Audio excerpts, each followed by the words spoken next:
ZeroWater includes a 5-stage filter that not only filters out 99% of chlorine, lead, and other heavy metals, but also chromium. The ZeroWater filter is NSF certified, a bonus in proving its ability to remove lead and chromium. The ZeroWater filter stands out from the competition with its unique design feature, the bottom dispenser spigot. Yes, it's still a pitcher that sits inside your refrigerator and filters water, but it's got a dispenser spigot at the bottom that also allows you to get fresh water without having to pour it like a traditional pitcher. There's also a total dissolved solid, or TDS, meter included, which is a separate device to test how clean your water is before and after filtering. This device helps you to keep tabs on how effective your filter is, so you aren't wasting money on replacing filters that are still in good working order. Here are the pros. A TDS meter is included. Bottom dispenser spigot.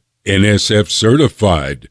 Premium 5-stage filtration. There's only one con: a replacement filter can get expensive. Don't forget to check the description box below for more filtration information and exclusive freshness discount prices. Subscribe to our YouTube channel and hit the bell so you don't miss a single video of your favorite products. Thanks for watching. See you next time.